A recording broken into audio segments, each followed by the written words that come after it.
dengan mengucap Bismillahirrahmanirrahim.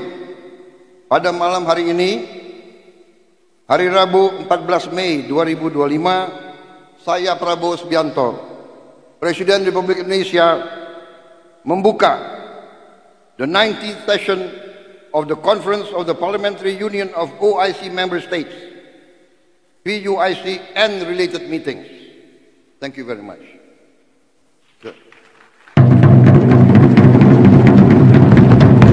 The 19th session of the Conference of the Parliamentary Union of OIC Member States and related meetings is now officially open.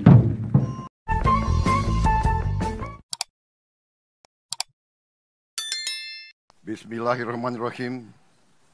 Assalamualaikum warahmatullahi wabarakatuh. Alhamdulillah Rabbil alamin. Wassalatu wassalamu ala asrofil anbiya wal mursalin wa alihi washabihi ajmain, amma ba'du. Selamat malam. Salam sejahtera bagi kita sekalian. Yang saya hormati Ketua Majelis Permusyawaratan Rakyat Indonesia Republik Indonesia Saudara Ahmad Muzani, Ketua Dewan Perwakilan Rakyat Republik Indonesia Saudari Puan Maharani, Ketua Dewan Perwakilan Daerah Republik Indonesia Saudara Sultan Bakhtiar Najamuddin,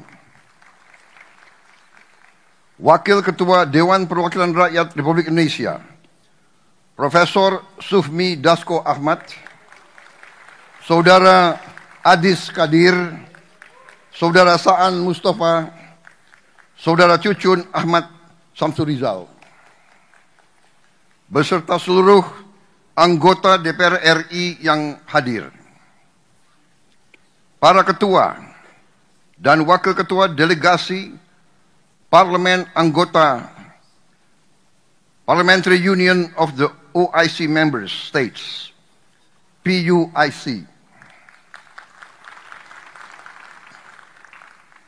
President of the National Assembly of Ivory Coast, His Excellency Mr. Adama Bictogo,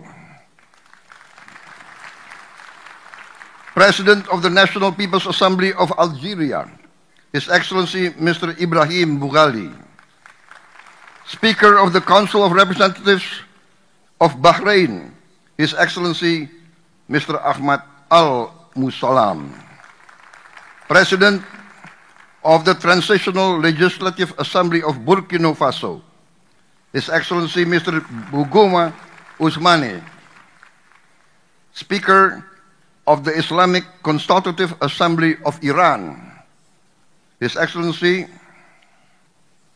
Dr. Muhammad Bagher Khalibaf,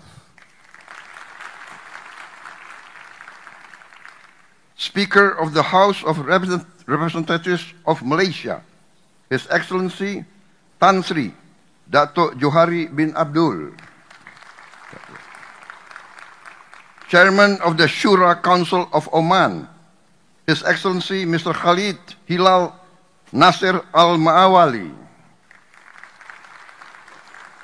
President of Majlis Ash-Shura of Saudi Arabia, His Excellency Mr. Abdullah bin Muhammad bin Ibrahim Al-Sheikh, para pimpinan Parlemen Negara Islam yang hadir, para duta besar negara sahabat yang hadir, pimpinan dan perwakilan organisasi internasional yang hadir, para hadirin semua yang saya hormati dan saya muliakan, rekan-rekan media yang saya hormati. Pertama-tama, izinkan saya menyampaikan bahwa undangan ini, di mana saya diminta berbicara di hadapan majelis yang penting ini, adalah kehormatan besar bagi saya sebagai Presiden Republik Indonesia. Hari ini saya berbicara dengan wakil-wakil dari seperempat manusia yang ada di bumi ini. Saudara-saudara adalah wakil-wakil dari seluruh umat Islam, dari negara-negara Islam di dunia. Karena itu, ini adalah kehormatan yang sangat baik bagi saya. Terima kasih atas kehormatan ini. Pada hari yang baik ini, di tanah Jakarta yang hangat, saya menyampaikan rasa syukur dan kebanggaan bahwa Indonesia dipercaya menjadi tuan rumah sesi ke-19 Perkumpulan Parlemen Negara-Negara Islam, Parliamentary Union of OIC Member Countries. Sekaligus merayakan peringatan 25 tahun berdirinya organisasi ini. Perkumpulan Parlemen Negara Islam ini lahir dari kesadaran bersama bahwa dunia Islam membutuhkan wadah kebersamaan antara lembaga parlemen dalam menghadapi tantangan global dan untuk membela kepentingan umat Islam dimanapun. Sejak dibentuk pada tahun 1999, Perkumpulan Parlemen Negara-Negara Islam bertekad menjadi jembatan diplomasi parlementer yang memperkuat solidaritas, menyuarakan keadilan, dan menghadirkan solusi-solusi bagi masalah-masalah yang pelik dalam kehidupan global. Dalam hal ini dan dalam dunia yang kini tengah dilanda polarisasi, konflik, saingan antara negara-negara besar, keberadaan organisasi ini semakin penting, semakin relevan, dan semakin mendesak. Lebih dari itu, izinkan saya menegaskan bahwa konstitusi negara kami, Undang-Undang Dasar 1945, secara tegas mengamanatkan kepada bangsa Indonesia untuk turut serta dalam menjaga ketertiban dunia yang berdasarkan kemerdekaan, perdamaian abadi, dan keadilan sosial. Ini adalah kompas moral dan dasar pijakan utama kebijakan luar negeri bangsa Indonesia. Hadirin sekalian yang saya hormati dan saya muliakan, sebelum kita membahas isu-isu besar yang tengah dihadapi dunia Islam sekarang, saya mengajak kita semua merenungkan kisah dan keteladanan para tokoh besar dalam sejarah Islam. Kisah-kisah mereka bukan hanya catatan sejarah, tetapi sumber nilai dan sumber inspirasi yang sangat relevan bagi tantangan yang kita hadapi hari-hari ini.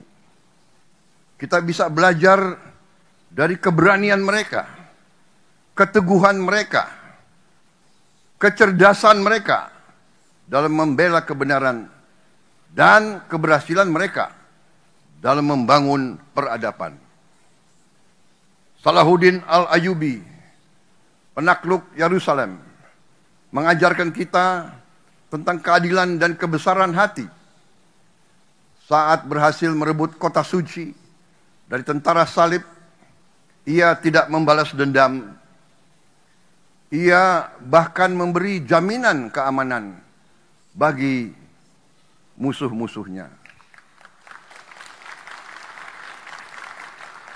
Beliau memberi contoh selalu melindungi yang lemah, selalu melindungi yang tertindas.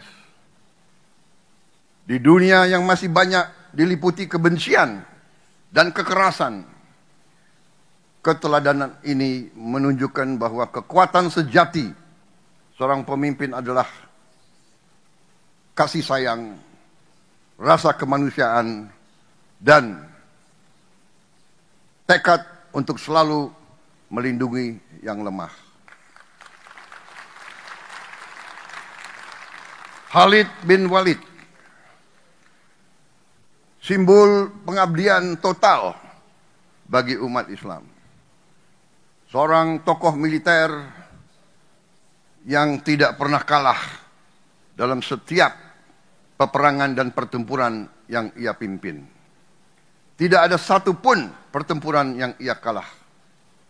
Namun ketika diminta turun dari jabatannya, ia menerima keputusan itu tanpa ragu-ragu dan patuh kepada pemimpin dan kepada umatnya. Keikhlasan ini menunjukkan kepada kita bahwa kekuasaan bukan tujuan, melainkan suatu amanah, suatu pelajaran penting bagi kita semua yang memegang peran kepemimpinan hari ini dimanapun. Saudara-saudara, Umar bin Khattab membangun pemerintah yang adil dan efisien. Ia meyakini untuk memeriksa keadaan rakyatnya. Ia tidak rela melihat rakyatnya diperlakukan dengan tidak adil, dan ia tidak segan menghukum aparatnya yang lalai dan yang tidak melindungi dan melayani rakyatnya. Dalam konteks hari ini,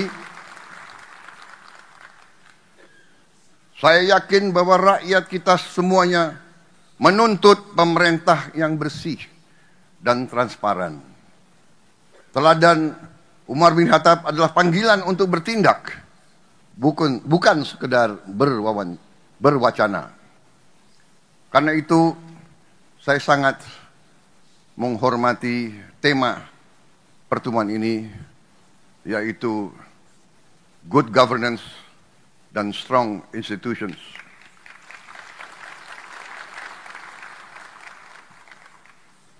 Tokoh lain dalam sejarah Islam, yaitu Muhammad Al-Fatih, penakluk Konstantinopel di usia 21 tahun. Simbol dari pemimpin yang menggabungkan ilmu pengetahuan, sains, iman, dan visi. Ia mempersiapkan penaklukan bukan hanya dengan kekuatan, tapi dengan teknologi, logistik, dan moral yang tinggi. Ia menunjukkan bahwa pemuda Islam bisa menjadi pemimpin dunia jika dibekali pendidikan dan keyakinan yang benar. Hadirin yang saya muliakan, beberapa hari yang lalu saya mendapat kehormatan berbicara di hadapan parlemen Turkiye di Ankara. Dalam forum itu saya menegaskan kembali komitmen Indonesia, komitmen bangsa Indonesia yang tidak akan pernah surut, tidak akan pernah berhenti dalam membela hak rakyat Palestina untuk merdeka.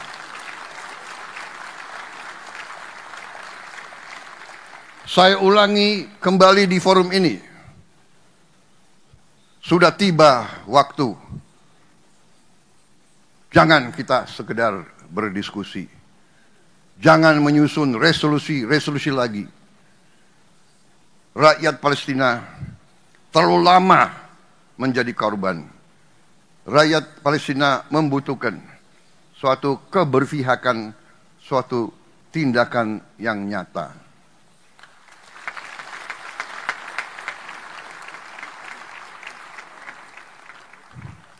Indonesia akan terus berdiri bersama Palestina. Perjuangan ini akan semakin kuat bila kita, dunia Islam, negara-negara Islam yang mewakili seperempat umat manusia, bisa bersatu.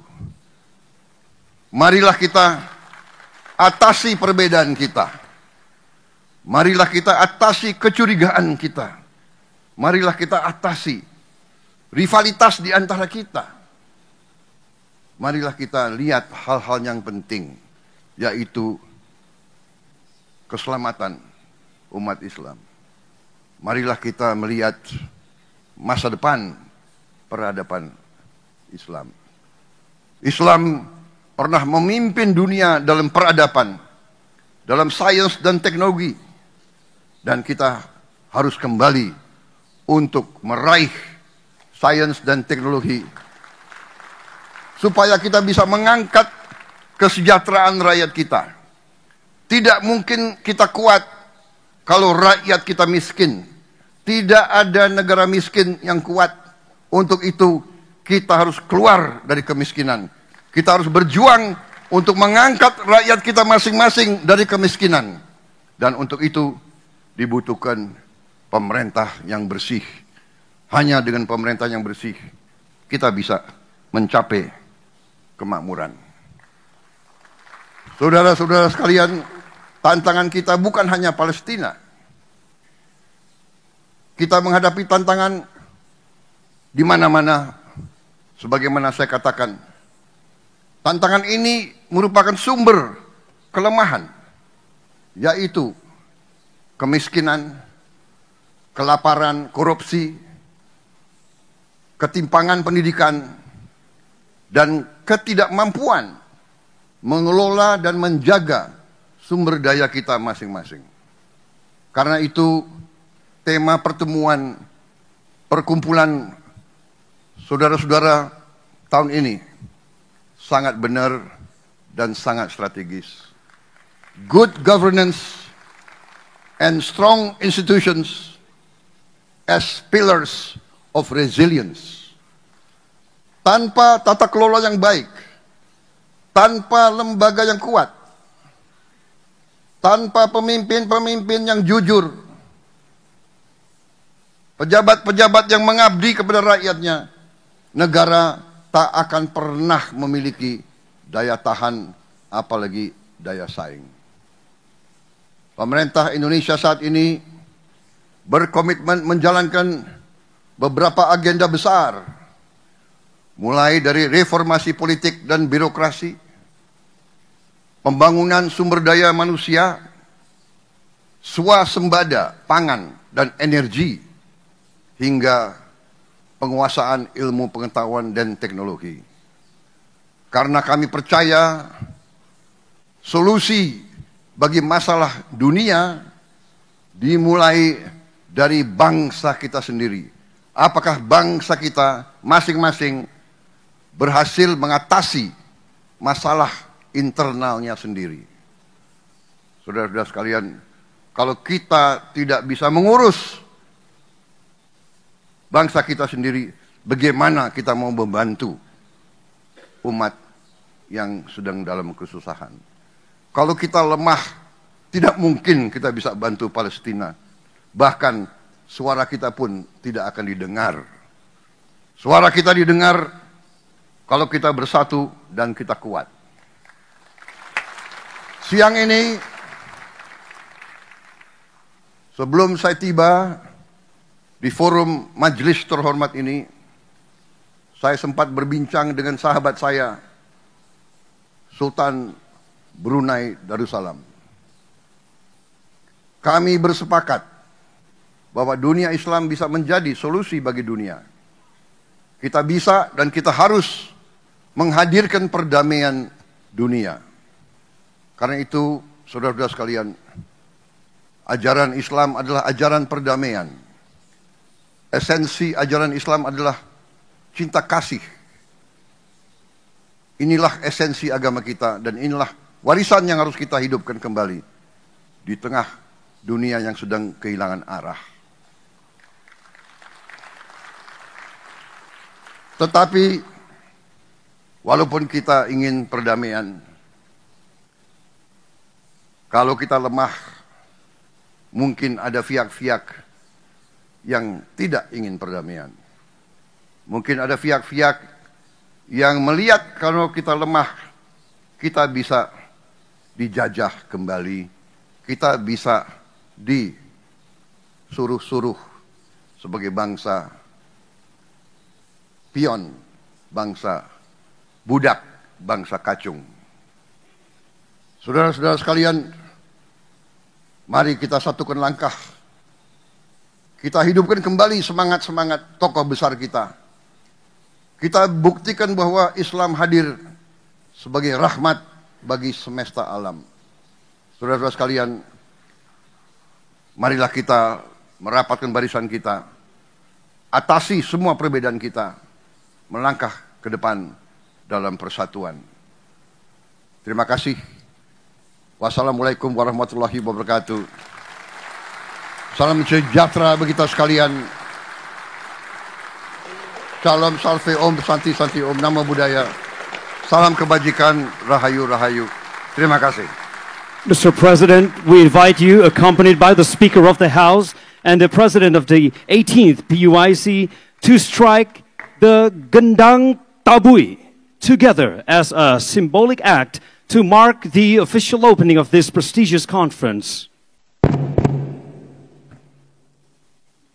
Dengan mengucap Bismillahirrahmanirrahim, pada malam hari ini, hari Rabu 14 Mei 2025, saya Prabowo Subianto, Presiden Republik Indonesia, membuka the 19th session of the Conference of the Parliamentary Union of OIC Member States, PUIC, and related meetings. Thank you very much.